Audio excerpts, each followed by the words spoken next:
Раз, раз, раз.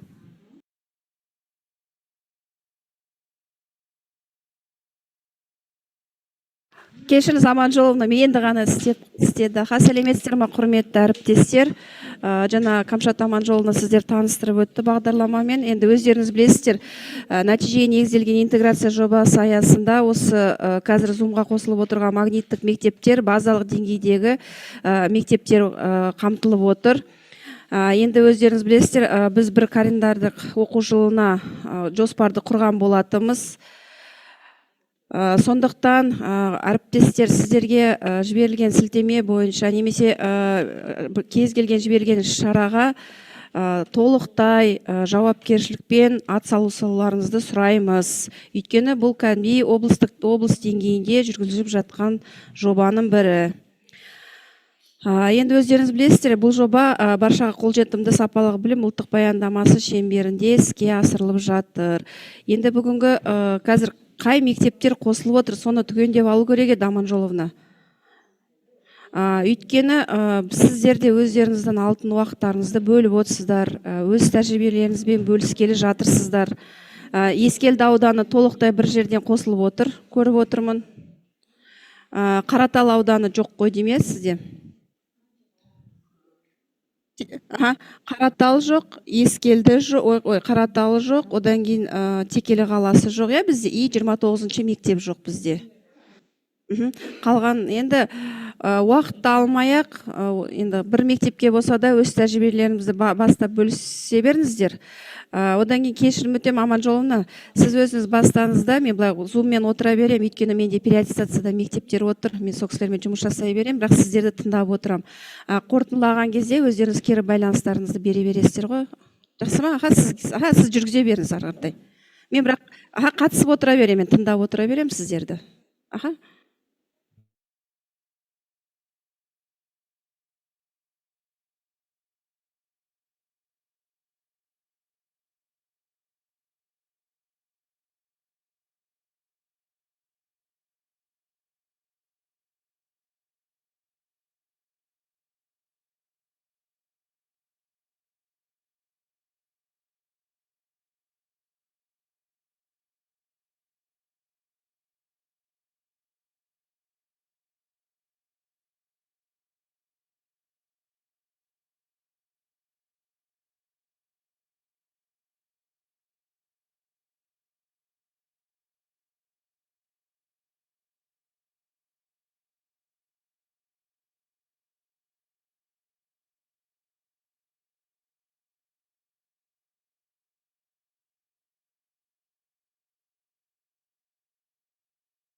Мгм.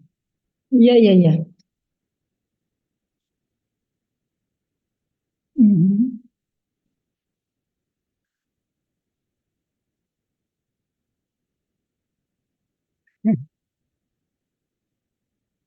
Mhm.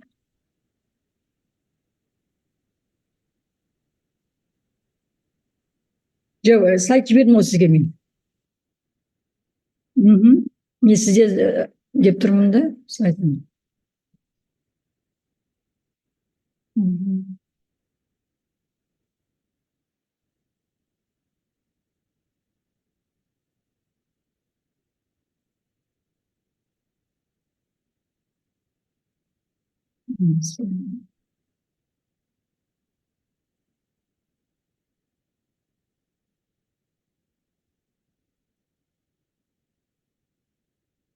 Мгм.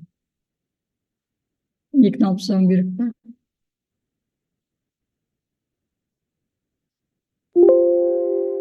Сәлеметсіздер ме, құрметті әріптестер? Менің слайдым көрінді ме екен? Презентациям көрініп тұр, иә? Мгм.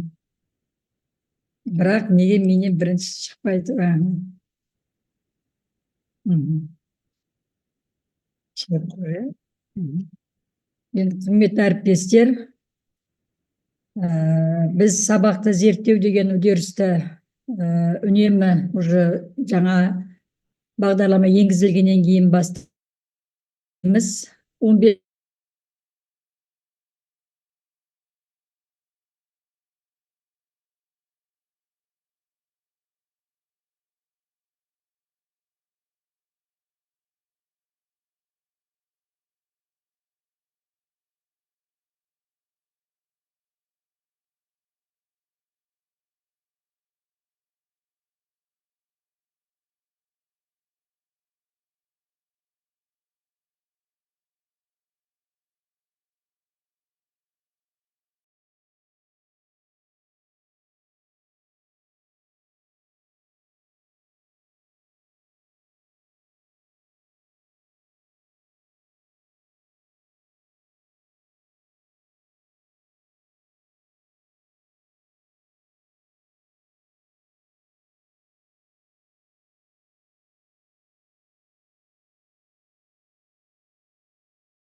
мақсаттарына жан жақты жетуге мүмкіндік беретін бірлескен топтық іс әрекеттің нәтижесінде қол жеткізетін үдеріс.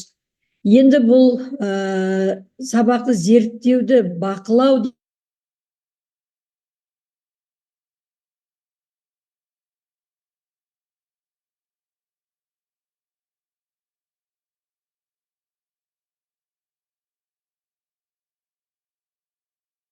талдау нәтижеге қол жеткізу. Енді өзімнің ұстанымым, бірге жиналу бұл бастама, бірге қалу бұл алға жылжу болса, ал бірге жұмыстану бұл жетістік деген Генри Фордтың сөзін ұстаным ретінде алып отырмыз.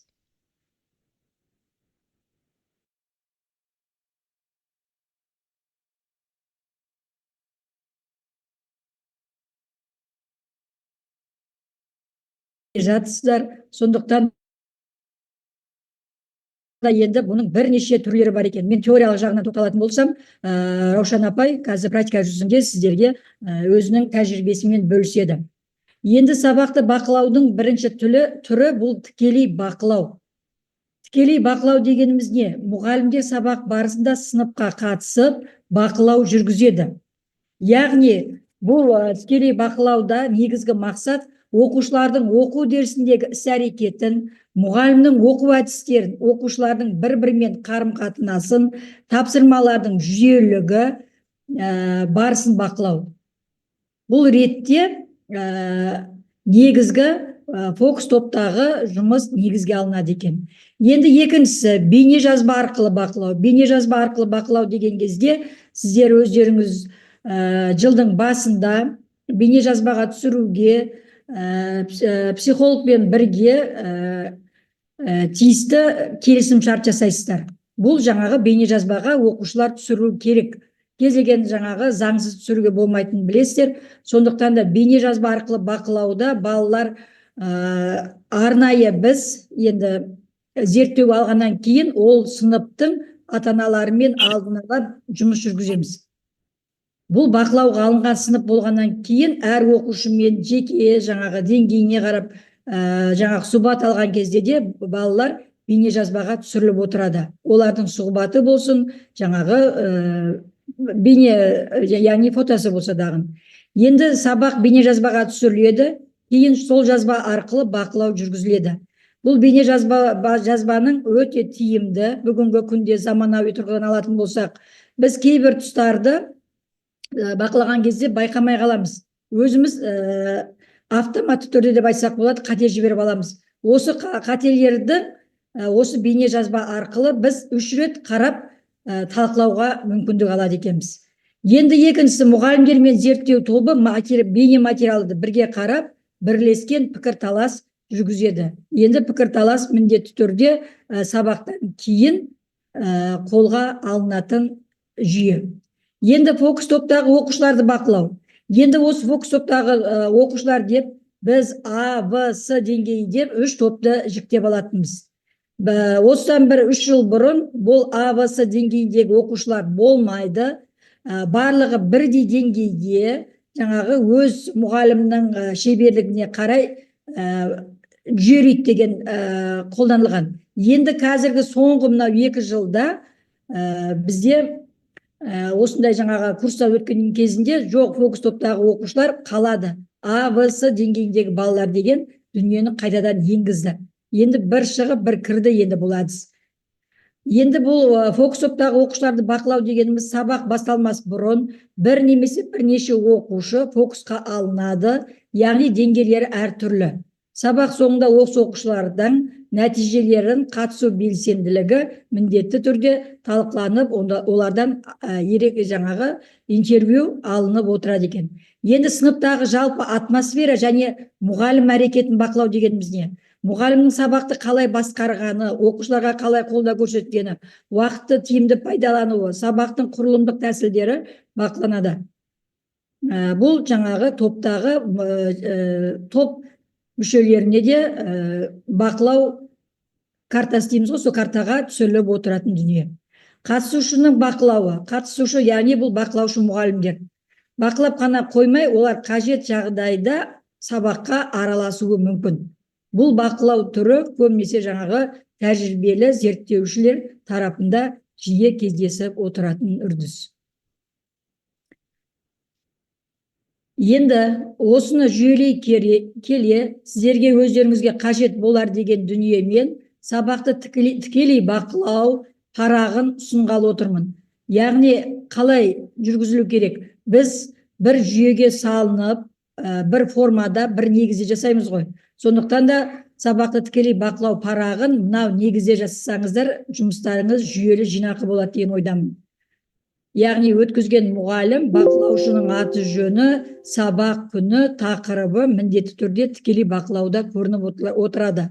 Яғни ұсыныстарыңыз ескеріледі. Сосын фокус топтағы оқушыларды бақылау дегенде оқушының аты, белсенділігі сабақ барысындағы, тапсырманы орындау кезеңі, тапсырманың қай кезеңінде, бастапқы кезең ба, немесе ортаңғы ма, немесе қорытынды бөлімде ма, баланың белсенділігі қай кезде дамыды, осыны міндетті түрде ескеріліп отыруы тиіс. Қарым-қатынас, яғни топпен мұғаліммен жүргізіледі. Яғни топтық жұмыс көбінде немесе жеке жұмыс барысында да, немесе жаңағы жұптық жұмыс барысында да қандай қарым-қатынас жасады баламыз, осы ескерілуі керек. Балада қандай қиындықтар болды? Қиындықтары жазылады. Яғни қиындықтар көбінесе топтық жұмыста, мен енді өзім А деңгейіндегі оқушыны көбінесе бақылап отырамын. Сол кезде қиындықтар А деңгейіндегі топтық жұмыста көп кездеседі. Яғни ол бала ұяң болғаннан кейін топқа көп қосыла алмайтындығы аңғарылып отырады.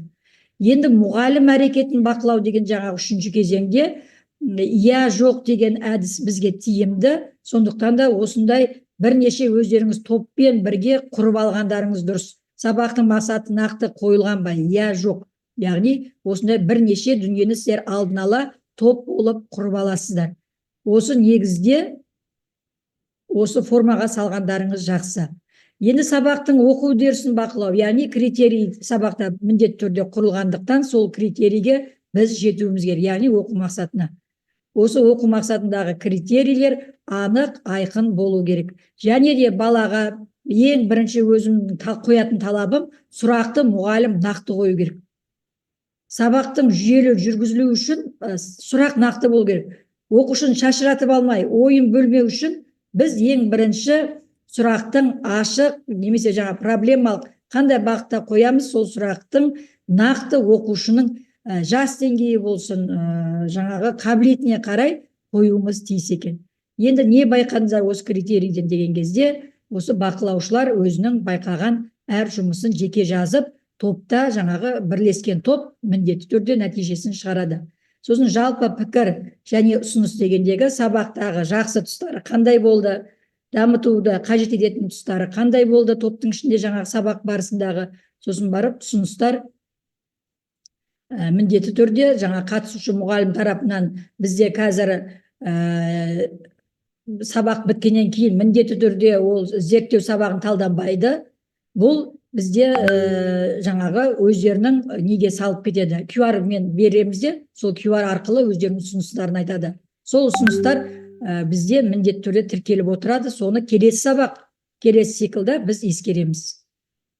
Енді менің айтайын дегенім осы, әріптестер, сабақтағы оқу үдерісін бақылау дегенді біз 5 негізгі шартын білуіміз керек. Осыны ұстануымыз керек деп айтар едім.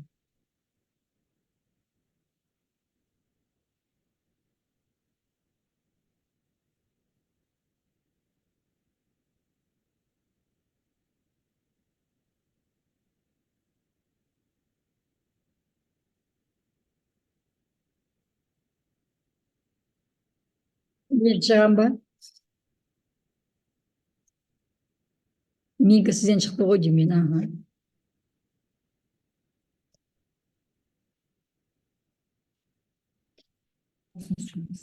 Сәлеметсіздер ме? Естіліп тұр ма? Құрметті әріптестер, мен енді Құлжабай Қасымов атындағы 28-ші IT мектеп лицейінің қазақ тілі әдебиеті маманымын. Сабақты зерттеу үдерісіндегі бақылау, сабақты бақылау түрлері. Енді әріптестер, келесі бетке ауыспай қалды. Ауысты. Лесен стадия үдерісінде сабақты бақылау жүргізілерде дағдыларды анықтау үшін неге басымдық беру керек? Нені бақылаймыз? Қандай дағдысын бақылаймыз баланың? Қандай дағдысын қалыптастыруға тырысамыз? Соны шешіп алу керек. Сыныптың деңгейін анықтап алғаннан кейін, баланың сыныптың деңгейі қай жағынан бас, мысалы, кейбірде болады, көзқарастарын дәлелдеу дағдылары жақсартуды қажет ететін сыныптар болады. Оқушылардың қызығушылықтарын жақсарту қажет кейбір сыныптарда. Қызығушылығы белсенділігі төмен болады. Кейбір балаларда оқу жылдамдығын жақсартуды қажет етіп тұрады.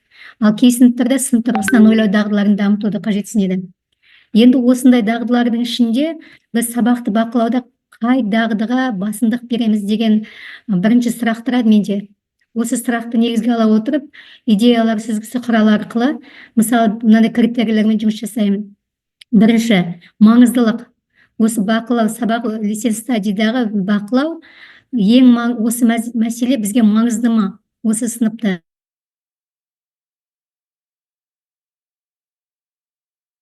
Яғни, қандай әдісті таңдап алдың, нені анықтамақсың, қай дағдыны?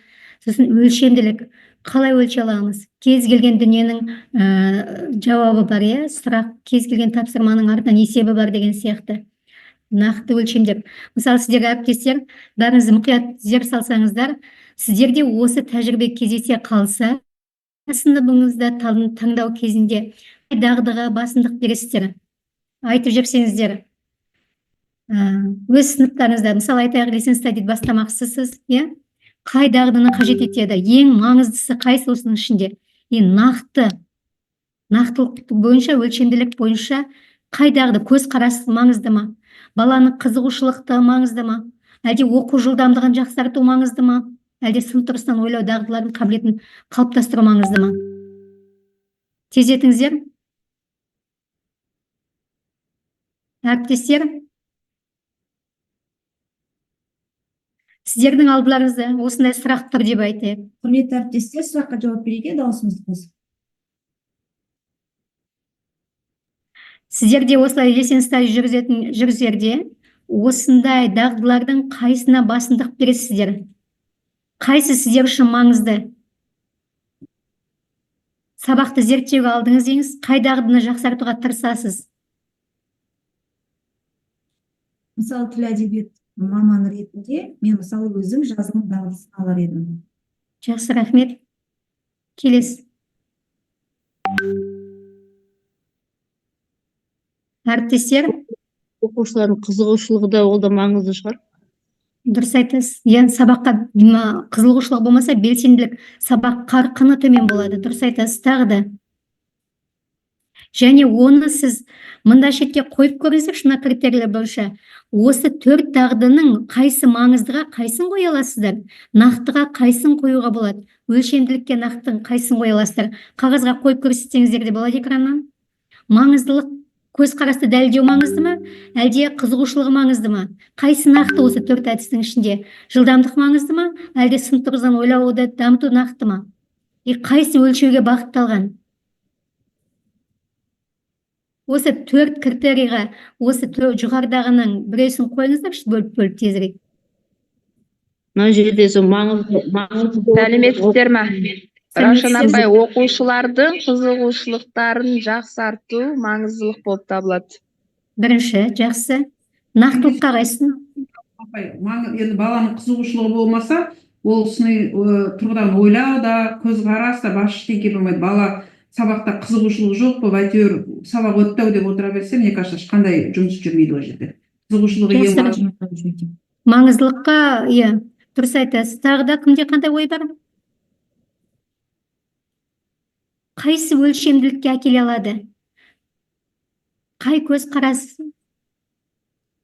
Қайсы қызығушылық, жылдамдық, қайсы? Өлшем оқу жылдамдығын шығар, балалардың оқу жылдамдығын өлшемге алуға болатын шығар. Жақсы. Бұрынырақта бізде негізен бастауыштарда болса болады. Бұрынырақта біз оқу техникасымен бағалайтынбыз. Қазір енді оқу техникасы деген бізде жоғары сыныптардың арасында, мен мысалы бастауыштарға бермеймін, 5-тен жоғары ғой біздікі, деген сияқты оқу техник жылдамдығын жақсарту деген. Келесі, енді сіздердің уақыттарыңызды алмайын. Енді мен осы сабақты бақылау жүргізерде дағдыларды анықтауға неге басымдылық бердім десем, осы идея, осы әдістерді бірінші қарастырып алдым.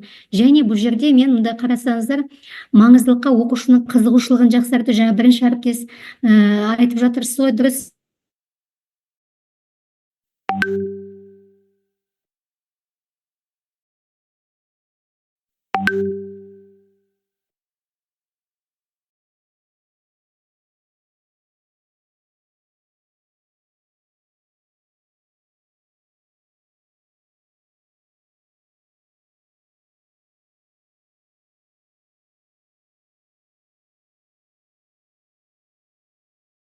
Біз енді алған зерттеу сұрағымыз 4 ресурс тәсілі арқылы сыни ойлау дағдыларын қалай дамытуға болады? Сыни ойлауды дамытайық дедік біз. Яғни сыни ойлауы дамыған бала жаңағы халықаралық бақылаулар болсын, мысалы PISA ма, әлде не басқа ма деген сияқты сыни ойлауы мықты бала мектептегі мысалы кез келген сынамалары кезінде де, сабақ қалыпты күнделікті сабақ кезінде де жаңағы оң нәтиже беретін әдістердің бірі сыни ойлауы дамыған бала айтылымы да, жазылымы да жақсарады, яғни деген ұсынысқа неге келдік? Тоқтамға. 4 цикл мысалы, әр цикл сайын мысалы былтырғы жылы бізде математика қосылды. Енді нақты ғылым ғой деп математиканы қосып көрдік. Бірақ одан кейінгі жылы биыл мысалы қоғамдық гуманитарлық бағытпен қосылды. Биыл бізге география қосып алдық. Былтыр география жоқ болған деген сияқты. Ағылшын тілін бір жыл қосып көрдік, бір циклға деген сияқты. Өзгерістер болып тұрды бізде. биыл ендігі матемнің орнына географияны алдық, Қазақстан тарихын алдық, жаңағы ағылшын менен матемді 2 жылдан тоқтаттық. Өйткені сыныптың деңгейі өсу болды бізде, әртүрлі жағдайлар болды. Енді әріптестер, сабақтың барысында қалай бақылаймыз? Жаңағыдай айтқандай, бейне жазба жазу арқылы бақылаймыз осылай. Содан кейін бұл жерде мысалы 5-ші сыныптағы зерттеу бақылауларымыз, мысалына сөйлеп тұрған бала Б деңгейіндегі, 2-ші деңгейдегі бала. Сабаққа белсенді сондай керемет болмағанымен, бірақ сөйлеу өте мықты, жазылым дағдысы да, ойын жақсы жеткізеді деген сияқты. Осындай жаңағы әдіс тәсілдерімізді жинақтап, әр циклдан кейін қарап отыру үшін фото, суреттер, бейне жазбалар өте маңызды. Келесі мұнда біз зерттеу тақырыбымызды айттық қой, 4 ресурс тәсілі деп. Бұл тәсіл Люка мен Приводидің моделі, жаңа бұл жерде бұл әдістің таңдау себебіміз, бұның артықшылығы тыңдаушының мәтінмен жеке жұмыс жасауына мүмкіндік береді. Мәтіннен алған білімін өз бетінше бағалай алады балалар. Сізден кейін мәтінмен өмірді байланыстыруға мүмкіндігі бар. Функционалдық сауаттылық дейміз ғой, енді қазір ең маңызды дағдылардың бірі қалыптастырудағы сондай мәтін алған білімі бойына сіңгені маңызды, және өмірмен байланыстыруы, сыни ойлауын дамытатындығы. Бұл 4 ресурс: код қою, қолдану, түсіну, бағалау деген 4 дағдыны бірден алып жүреді бір сабақтың үстінде. Бізде болады ғой, алғашқы бастапқы сабақтарда білу, түсіну деңгейі, кейбір келесі сабақтарда қолдану, жинақтау, бағалау қосамыз ғой. Бұл жерде әр элемент сондай бір тиімді әдіс болды. Сонда балаларды бағалауда неге назар аударамыз? Қай әдістемен жетілдіруді әзірлеуді мақсат етіп қойдыңыз деген сұрақ болады бізде бірінші. Одан кейін осы сұрақ ағымдағы жетістіктер мен табысты критериялар анықталынады. Олардың сабақтың соңында белгілі бір аспект бойынша қандай нәтиже күтетінін сипаттап жазамыз. Одан кейін мысалы А бақылаудағы оқушымыз осы сабақта осы оқушыға арналған табыс критериялары жеке болады. Мысалы айтайық, әдебиеттегі өткен сабағымызда әңгіменің кейіпкерлерін мінездейді, кейіпкерлердің типтерін жасау тәсілдерін тұрысын анықтайды, жиынтық образды өмірмен байланыстыра бағалайды.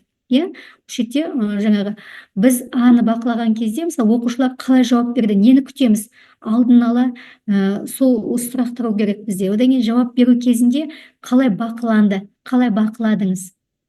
Б оқушысына келек, мысалы, қалай жауап берді, не күтесіз баладан деген сияқты. Одан кейін уақыттарыңыз көп алмайын. Сосын мысалы айтайық, А деңгейіндегі мәтінді талдауға топтық жұмысқа ғана қатыса алады, мысалы А деңгейіндегі. Екінші мысалы Б деңгейіндегі менің балам сабақтың бар кезеңінде өз ойымен бөлісіп отырды, жауап жазуға қатысып отырды. С деңгейіндегі оқушы уже көшбасшылық ретінде топтық жұмысты тартып отырады алға, жаңа идеяларға жетіле алады деген осындай бақылау жазып отырамыз. Қолымызда қағаздарымызға шығарып алып жазып тұрамыз ғой. Сосын жұмсалатын уақытын бақылаймыз. Сосын оқушылар нені істей алды, нәтижеге жетті ме, ондай сосын алғашқы бастап ойыңыз қалай болды, ол да маңызды, бәрін жазу керек. Одан кейін мысалы сабақты талқылау. Екінші бақылаудың түрі бізде сабақтан кейін талқылау жазу маңызды бізге. Талқылағанда мысалы А, Б, С оқушыны бақылаудағы қалай талқылау керек? Бірінші сұрақ не болу керек? Оқушылардың әрқайсысы қандай прогресске қол жеткізді? Ол жеткілікті болды ма? Сыныптағы басқа оқушылармен қандай нәтиже көрсетті? Оны айту керек. Сосын енгізіліп жатқан жаңа әдісті қалай көмектесті балаға? Кедергілер келтірді ма, әлде жетістікке жеткізді ма? Қандай тосын оқиғалар болды? Болса, оны да жазып қою маңызды. Әр оқушы нәтижесін жақсарту үшін келесі жолы әдістемен қандай аспектілерді енгізу керек? Оны да бақылай отыру керек, талқылау керек. Сосын келесі жолы біз не істеуге тырысуымыз керек дегенде ол сұрақты да қойып отырамыз. Содан кейін сабақтың соңында баланың ауызша ма, видеосын жазасыз ба, жаңа баладан интервью аламыз ғой. Сол интервьюді қорытындысында мысалы әр сабақта мына сұрақта өзгеріп отырады ғой, бірақ та қалады бұл жерде дұрыс тәсілін жүргізуде жұмыс сізге ұнады ма, ұнаса неге, осы тәсіл бойынша қандай қиындықтар туындады, сіз кездескен сұрақтарға жауап беруде қандай ой туындады, нақты неге көңіл бөлу керек деп ойлайсыз, келесі жолы нені өзгертіп басқаша орындар едіңіз деген сияқты сұрақтар қоямыз. Бұл сұрақтардың құрамы көбеюі де мүмкін, азаюы да мүмкін. Ол және Аға қойылған сұрақтар Б, С-ға да сәл өзгеріспен баланың деңгейіне қаратай өзгерістер жазылып отыру керек. Ол да маңызды. Мысалы, мына жерде бір сабағында сіздерге айта кетейін, оқушылардың оқушыны деп айтады ғой интервьюде, сол да. Мысалы, бүгін сабақтан жақсы әсер алдым, төрт ресурспен жұмыс істеу ұнады деген сияқты ма, жаңа сондай бүгінгі сабақ қызық болды деген сияқты ма, немесе Әмина біздің сыныптағы жаңағы балалардың әрқайсысы осылай өзінің пікірін жазып береді. Болмаса ауызша естіп алғаннан кейін жаңағы не істейміз, видеосына қарап или сұрағымызға талқылап шығамыз. Келесі, осы жұмыстарды біз мысалы әр жылдар сайын, мысалы биылғы 24 жылда Ресейдегі топ құрамыз ақиқат тобы деп айттым ғой, жаңа төрт ресурс деп. Соны Таңшолпан журналына осы мақаланы жазып шығарып, нәтижемізбен бөлісіп отырамыз. Яғни бұл бізге бір жағынан жұмысымызды жинақтауға ықпал етеді, екіншіден бұл бізге аттестацияны өтуге ме, басқа ма, шығармашылыққа ма, бәріне қажетті дүние. Біз жұмыстың нәтижесі шығу керек қой бір жерде әйтеуір. Жаңағы әр сабақтардың қымыжларын да жариялап көрдік бір жылдары. Және төрт циклдың 4 қымыжысын жарияладық өткен жылы. Одан кейін мына мен жайлы мектеп деген тақырып алып, мына Таңшолпан журналына осылай біздің Лесен стади тобымыз, құрамымыз, біздің осылай неге сүйенеміз, нені зерттейміз, ол туралы республика көлемінде басылым ғой, сонда өзімізбен бөлістік. Одан кейін мынау 2002 жылғы бұл жерде де 3 беттік мақала жазып, жаңағы осы циклдарымыздағы жетістіктеріміз, кемшіліктеріміз, келесі жылға қандай ұсыным қойып отырмыз, оны да жазып шығардық. Сонда бұл шетте біз енді осы цикл, 4 цикл бітті, 4-ші тоқсан енді бұйыртса бір айда сабақ бітеді ғой, бірақ біз бұны жазда тоқтатып тастамаймыз. Жаз бойы біз келер жылға жоспарлаймыз ғой, сол кезде жоспарлау үшін жазда балаларға оқитын шығарма тізімін беріп жүреміз ғой, сол кезде оқушы күнделігі. Жазда кітаптар оқып келесіз, және оқыған кітабыңыз бойынша күнделік жазыңыз. Мен оқыған кітап деген сайыс өткізуге болады, фотоколлаж жасасын, эссе жазсын, жарнама жасасын, сурет, буктрейлер деген шықты ғой әдеби оқуларда, сөйтіп буктрейлер жасасын деп жыл сайын үздік оқырман 2023, 2024, келесі жылы 2025-ке жоспарлап отырмыз. Сонда балалар жаңағы бұл тек сабақ процесінде ғана емес, одан кейін де нәтижесі болу керек, жемісі болу керек. Және балалар жаздай ұмытып қалмау керек. Осылай тапсырма беріп жүрсеңіздер, балалар жаздай оқиды, жаңағы біз айтқан сыни ойлауы да, қызығушылығы да бар жан-жақты қатар алып жүруге болады осылай. Енді әріптестер, кешіріңіздер, уақыттарыңызды алып жүрдім ғой деймін. Жалпы табысты болудың ең іргелі басты факторлар білім екен, әркім терін түсіну керек қой. Енді сіздермен азды кемді тәжірибемен бөлісуге тырыстым. Бүгінгі алған материалдар сіздердің тәжірибелеріңізде қалай қолданасыздар? Бүгін не білдіңіздер? Сіз үшін қызықты да маңызды болған не болды және қандай қиыншылықтар болды? Сұрақтарыңыз болса, мен дайынмын. Ұсыныстарыңыз болса? Әріптестер, Раушан Рысбековна, көбірек сұрақтарыңыз.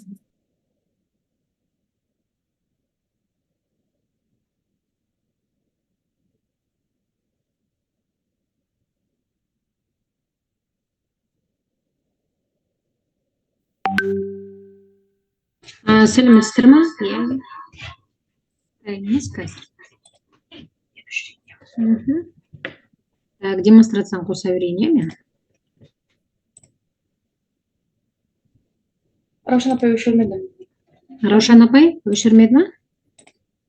Раушан апай өшіресіз бе? Өшірдіңіз ба? Так, енді өшірді, все, хорошо. Көрінді ма менен презентациям сіздерге?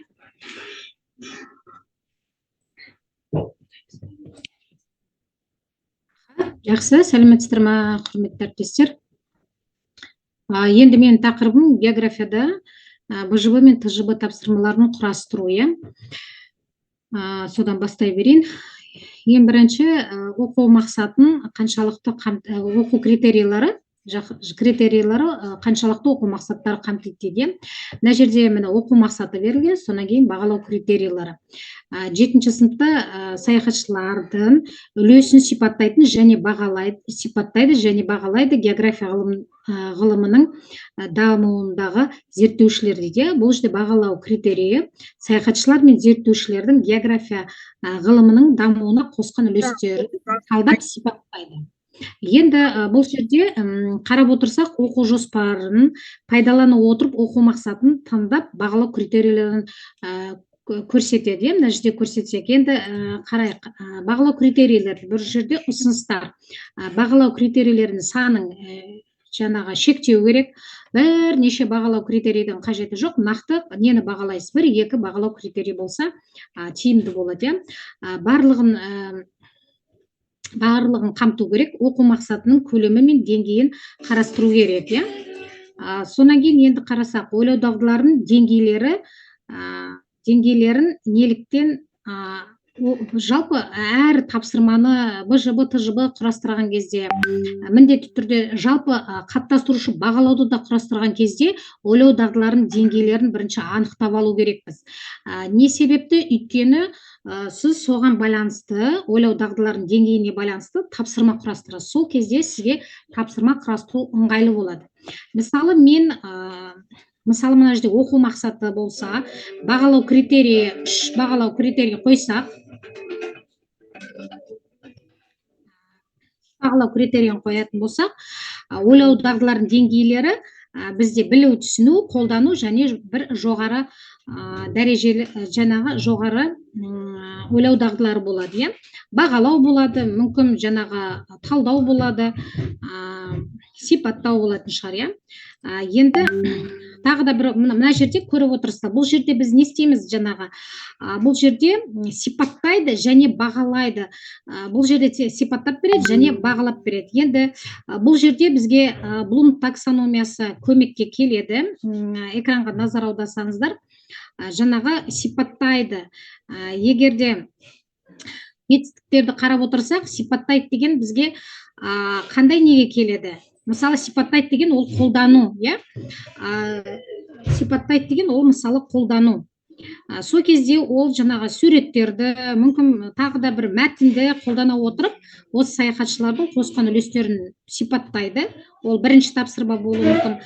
Бағалайды, ол қарап отырсаңыздар, бағалау деген ол көріп отырсаңыздар жоғары деңгей болып келеді. Көрдіңіздер ме? Бағалайды, дәлелдейді, сонан кейін бұл шешім қабылдайды деген сияқты, болжам жасайды. Ол жаңағы жоғары деңгей болғаннан кейін осындай дәлелдеуге арналған тапсырма, салыстыра отырып қорытынды жасауға арналған тапсырмаларды әзірлеуге болады. Ал жаңағы мына жерде егерді біз айтатын болсақ, қолдануда мысалы мына Блум таксономиясына қарап сипаттайды болса, уже мына жердегі қандай тапсырма жасауға болады? Мысалы, оқушы талабына қарай қандай жаңағы әрекет жасау керек? Қолдануда сипаттағанға сипаттайды, түсіндіреді. Осыған қарап отырып тапсырмаларды әзірлеуге болады. Мына негізі Блум таксономиясы тапсырма әзірлегенге өте қолайлы. Мен жалпы өзім сабағымда осы Блум таксономиясын қолданамын. Мысалы, оқу мақсатын қараймын. Оқу мақсатында өзі дайын тұрады ғой. Қарап отырсаңыздар, не істеу керек екен? Бұл жерде сипаттайды, бағалайды. Осы мақсатқа жету үшін бізге сипаттауға және бағалауға арналған тапсырма әзірлеуге болады. Мына көріп отырсыз. Мына жерде де жаңағы 3 критерий қойсаңыз, бірінші бағалау критерийін қойсаңыз, мысалы, бірінші білу, түсіну және қолдануға тапсырма. Сонан кейін 3-ші бағалау критериясы бойынша жоғары деңгейдің тапсырмаларын әзірлеуге болады. Енді келесі бағалау критерийлері ойлау дағдыларының деңгейлерімен сәйкестендіру дейді. Бір мысал. Мысалы, мынау бізде оқу мақсаты 8.2.1.3 географиялық номенклатура нысандарын кескін картада көрсетеді. Бұл біздің оқу мақсатымыз. Енді сабақтың мақсаты кескін картаға географиялық нысандарды белгілеу, көрсетіп белгілеу. Бағалау критериямыз бізде де кескін картада географиялық номенклатура нысандарын белгілейді. Сонда кескін картаны ашатта балалар жаңағы бүкіл тауларды, ойпаттарды, қыраттарды, өзен көлдерді мысалы белгілеу керек. Ол мысалы қолдану. Қолдану болғанда қайтада мысалы Блум таксономиясына кіретін болса, қолдану бұл жерде қолданады, есептейді. Қазір жаңағы көрсетеді дейді, иә. Сонан кейін сипаттайды, түсіндіреді. Бұл жерде географияда қолдануда біз өздеріңіз білетініздей көп жағдайда біз атласты қолданамыз, картаны қолданамыз. Соны отырып, жаңағы өзен көлдерін кескін картаға белгілейді, атын жазып, орналасқан жерін белгілейді. Сонда біздің беретін бағалау критерийға сәйкес тапсырмамыз ол жаңағы кескін картада мысалы дескрипторды қоясыз, мысалы 10 нысанды белгілей ма, 2 нысанды ма, 5 нысанды ма, ол уже сіздің тапсырмаға берген, ол өзіңіздің жаңағы таңдауыңызға қарай. Мына кескін картада географиялық номенклатура нысандарын белгілейді. Мүмкін сіз айтасыз, 2 көл болсын, 2 тауды белгіле деп. Сөйтіп, сіз дескрипторға жазып қоюларыңызға болады, иә. Мына жерде енді қысқаша айтып кетейін сіздерге. Тапсырмалардың көп тоқтамай қояйын, мысалы тапсырмалардың түрлері, иә. Егер де сіздер БЖБ, ТЖБ-ға арналған курстарда болсаңыздар, курстарда мысалы беріледі, иә, тақырып тапсырмалардың түрлерін жабық және ашық тапсырмалар дейді, не болмаса толық жауапты талап ететін тапсырмалар болады. Мысалы жабық тапсырмалар ол тест болуы мүмкін, не болмаса қысқа тест болуы мүмкін, не болмаса тестті бір жауап болуы мүмкін, не болмаса бірнеше жауапты талап ететін тапсырма болуы мүмкін, және де сәйкестендіру тапсырмасы, я, жоқ деген, мысалы тек қана білу түсінудің тапсырмасы болады. Мынау жаңағы жабық тапсырманы білу түсінуге ғана арналған тапсырмалар. Ал мынау уже толық жауапты талап ететін тапсырмалар, мысалы толық жауапты талап ететін тапсырмалар, мына жерде қысқа жауап, не болмаса эссе жаз, өз ойын тұжырымдамауға, не болмаса қалай ойлайсыз, неліктен деген өз ойыңызды айт, или шешімді қабылдаңыз, қандай ұсыныс жасайсыз деген тапсырмалар бұл жерде уже жоғары деңгейдің тапсырмалары. Мысалы бағалау, талдау деген тапсырмаларды осы жерде құрастыруға болады. Міне тағы да қарап шықсаңыздар, қандай тапсырма түрлерін әзірлеуге болады. БЖБ, ТЖБ-ны құрастырған кезде бостор, тек қана толтыра салу керек. Мысалы сөйлем болады, сөйлемдегі бір мысалы географиялық, өзінің сабағында мысалы географиялық нысанды, ғалымдардың аттарын жазу керек болса, осындай тапсырма әзірлеуге болады. Қысқа шешім қабылдайтын, сұрақтарға жауап беру, осындай тапсырмаларды әзірлеуге болады. Содан кейін мына жерде толық қажет ететін тапсырмалар эссе, толық шешім, жобаларды беруге болады, презентация беруге болады. Енді мына жерде БЖБ, ТЖБ негізінде не болмаса ТЖБ құрастырсаңызда міндетті түрде спецификацияны қарайсыз. Мына жерде мен енді ТЖБ-ға келтіріп отырмын, ұзақ мерзімді оқу жоспарына шолу жасаймыз. Содан кейін әр сыныптың өзінің ТЖБ спецификациясы болады. Сол спецификацияға да шолу керек те. Содан кейін ары қарай жаңағы ағымдағы 90-дық жиынтық бағалау тапсырмаларын сипаттауға шолу керек. 90-дық бұл енді рет-ретмен қалай жасалады, соның тапсырмалар бойынша бал қою схемасын құрастыру дейді. Бұл енді алгоритмі. Қалай біз БЖБ, ТЖБ тапсырманы құрастыру үшін қандай алгоритм бойынша жүру керек біз екенін. Міне спецификация, мысалы, мынау 8-ші сыныптың спецификациясы. Бұл спецификацияда бізге өте үлкен көмек. Не себепті? Өйткені ойлау дағдылардың деңгейі тұрады. Мына жерде спецификацияда, мысалы, мына мақсат бұл қолдану. Мына мақсат келесі, мысалы, жоғары деңгейдің тапсырмасы, жаңағы білу түсінудің тапсырмасы деп негізі спецификацияда тұрады. Осыған байланысты енді көп жағдайда мұғалімдер дайын жаңағы БЖБ, ТЖБ-ларды қалыптастырушы бағалауларды алған алады, бірақ та дегенмен де қазіргі енді таңда бүкіл техника, технологияның бәрі қолымызда тұр ғой, соны қолдана отырып, негізі өзіміздің құрастырғанымыз дұрыс болады. Мына жақта бәрі берілген, мысалы, көріп отырсыздар, иә? Мақсат және қандай жаңағы тапсырма құрастыру керек екенін. Жоғары деңгейдің болса, уже мына жерде тұр ғой, өңдейді, талдайды. Талдауға, мысалы, уже сіз мына жерде талдауға тапсырма бересіз. Көрдіңіздер ма? Жалпы ТЖБ-ны құрастырған кезде осы спецификация бізге үлкен көмек береді. Өйткені бәрі тұр спецификация. Қандай тапсырма әзірлейді деген не туындамайды. Қиындықтар туындамайды.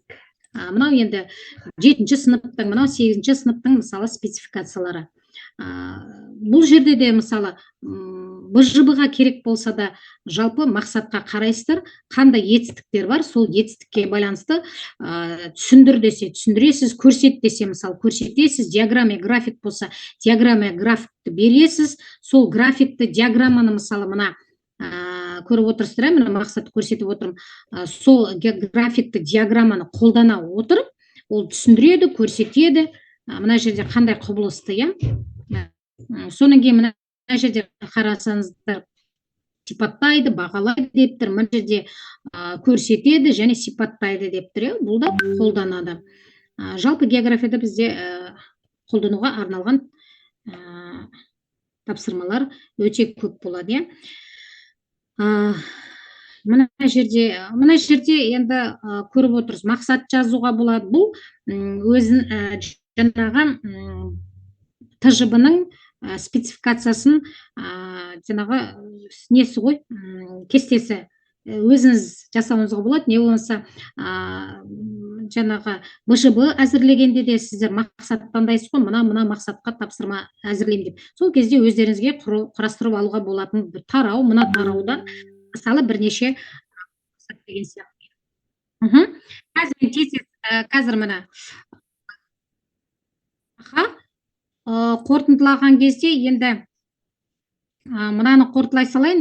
Енді мүмкін БЖБ, ТЖБ бізде БЖБ-ға 20 минут береді, ТЖБ-ға 40 минут береді, және де бұл жерде балл 7 балдан 20 балға дейін БЖБ тапсырмалары балл болу керек, иә? 7 балдан 20 балға дейін. Ал мына жерде енді әр сыныпта, мысалы, әртүрлі 5-ші сыныпта 20 балл беріледі, 7, 8, 9-ші сыныптарда 25 балл беріледі. Сонан кейін 10-11-лерде 30 балдан беріледі. 10-11-де. 10-11-ші сыныптарда, мысалы, осылай. Сол енді сұрақтарыңыз бар болса, қойсаңыздар болады. Уақыт шектеулі деді, жарайды, айтары көп. Мына жерде тапсырманы да көрсеткен. Жақсы.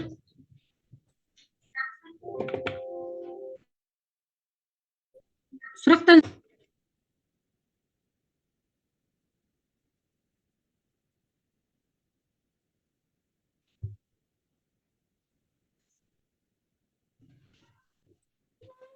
Остановить совместное.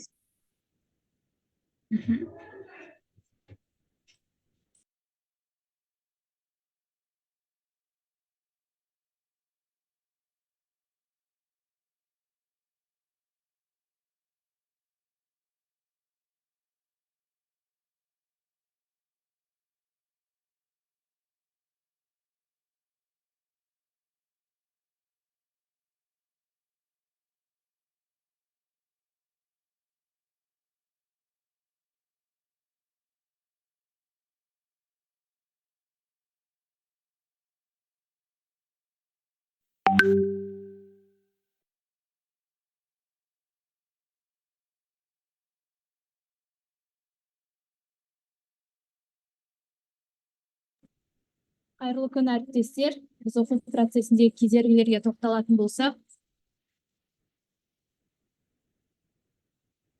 негізгі 3 фактор бар. Ол бізде тілдік факторлар, әлеуметтік экономикалық факторлар, психологиялық факторлар.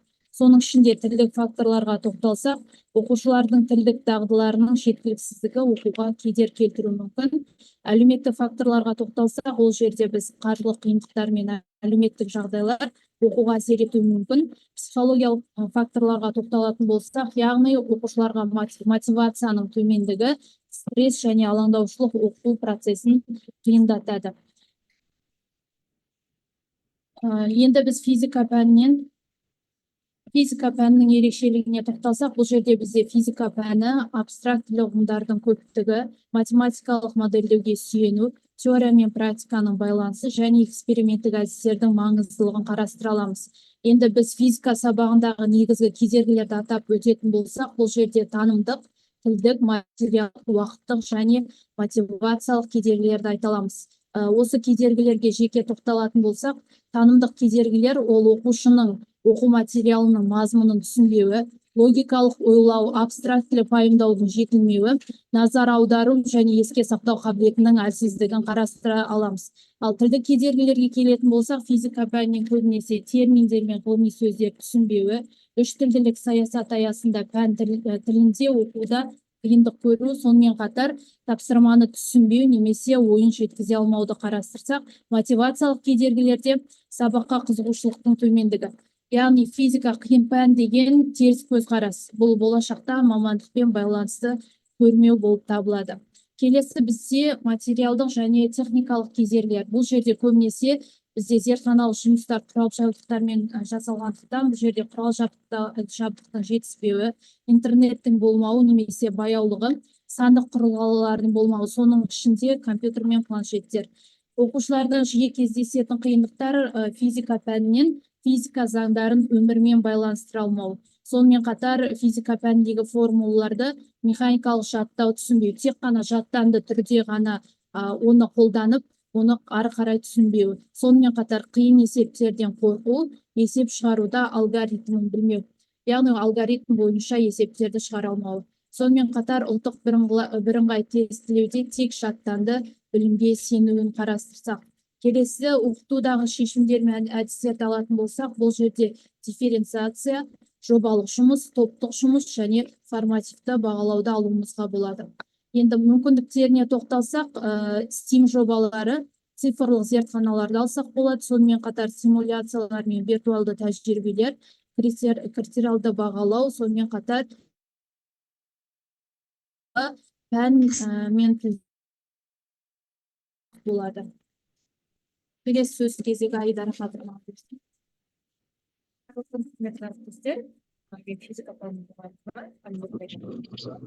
Мен енді осы атап өтілген оқудағы және оқытудағы кедергілерді, қиындықтардың алдын алудағы өзімнің практикаммен бөлісетін боламын. Жақсы естілмей тұр. Естілмей тұр?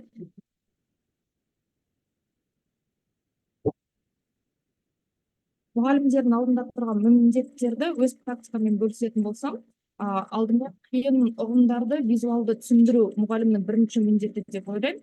Кез келген бала қиын ұғымды қолмен ұстап көзімен көрмесе, визуалды түрде көрмесе, балаға түсіну қиын болады. Сондықтан оқушыны зерттеушіге айналдыру. Көптеген мини лабораториялық жұмыстарды жасату арқылы оқушыларды зерттеушіге айналдыра аламыз. Сонымен қатар өз бетімен білім алуға ынталандыру. Тек қана жаттанды білім ғана емес, өзі бала ары қарай дамып, ары қарай оқи алатындай ынталандыру. Және сабақта рефлексияны қолдану. Міндетті түрде оқушыларға қайта рефлексия алып отыру. Оның қай жерде қандай кемшілігі болды, қандай қиындығы болды, ол қиындықты шешудің жолын мұғалім түсіну керек, сондықтан рефлексияны қолдану керек деп ойлаймын. Және сонымен қатар жаңартылған білім мазмұнын тиімді мұғалім өз сабағына енгізе алу керек. Осы жағдайда мен мұғалімдер үшін мүмкіндіктерді ұсынамын. Ол алдымен онлайн курстар немесе өзінің мұғалімнің өз біліктілігін арттыру. Әрбір 3 жыл сайын біз курс оқып отыруымыз керек деп қана емес, сонымен қатар мен білгім келеді, мен осыны балаларыма үйреткім келеді деп мұғалім өзінің алдына мақсат қойып, сондықтан әрдайым өз біліктілігін арттырып отырса.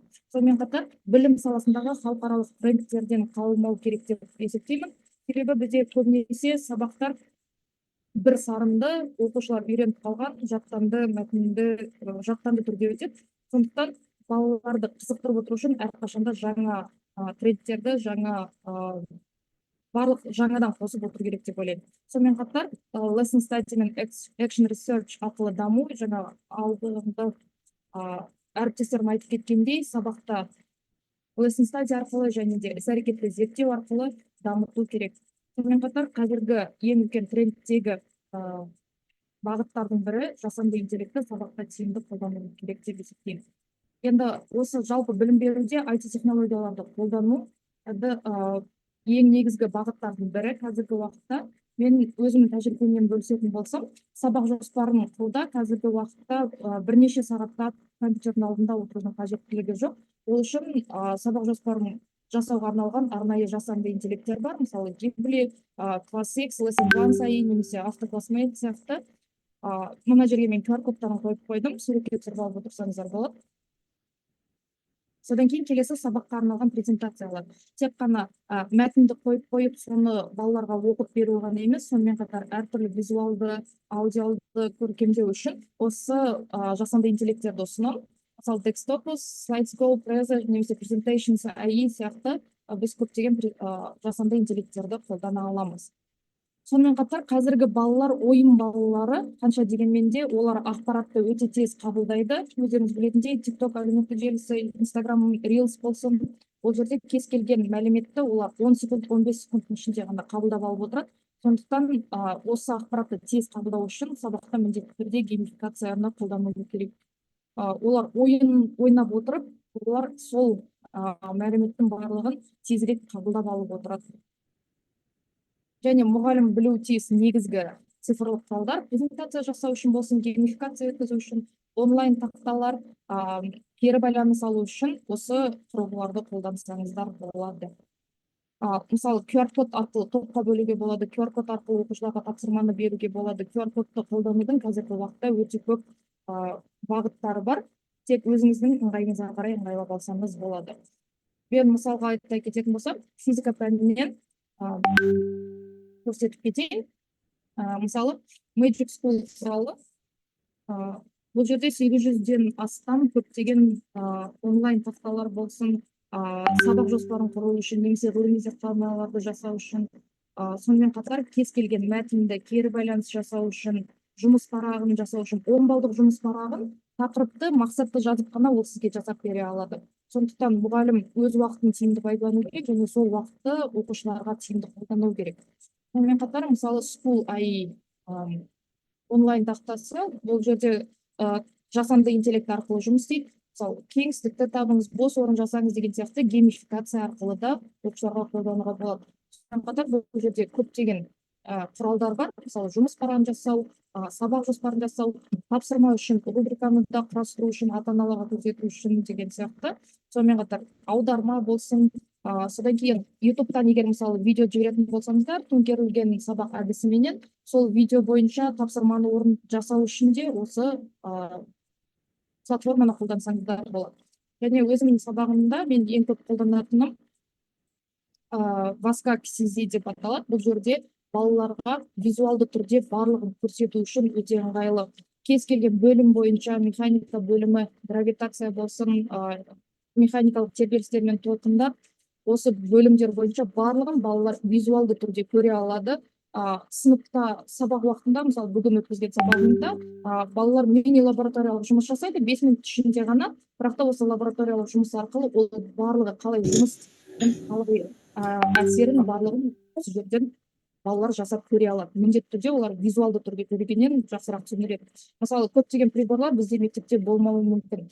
Қазіргі уақытта 10-шы сыныптардан айтатын болсақ, 10-шы сыныптарда бізде қазір магнит өрісін өтіп жатырмыз. Магнит өрісін өткен кезде бізде циклотрон, андронды коллайдер деген сияқты приборлар бар. Ол приборлардың барлығы бізде мектептерде әрине жоқ. Сол приборларды оқушылар қалай жұмыс істейтіндігін көру үшін осындай визуалды симуляторларды қолдануды ұсынамын. Яғни мына жерде мысалы бөлшектің зарядталған бөлшектердің магнит өрісіндегі қозғалысын, шеңбер бойымен қозғалысын, спираль бойымен қозғалысын балалар визуалды түрде көре алады. Өйткені біз ондай құралдарды әрине жасай алмаймыз. Сонымен қатар клеткаларда симулятор барлығы біледі деп ойлаймын. Бұл жерде JavaScript арқылы жасалған ең қарапайым симулятор. Сонымен қатар мына жерде Virtual Lab деген бізде симуляторлар бар. бұл жерде виртуалды лабораторияны балалар қолмен жасап көре алады. Яғни осы арқылы біз сабақтағы оқушылардың қызығушылығы жоқтығын, сонымен қатар олардың көп тақырыптарды түсінбейтіндігін осы арқылы жоя аламыз. Және тағы айта кетейік.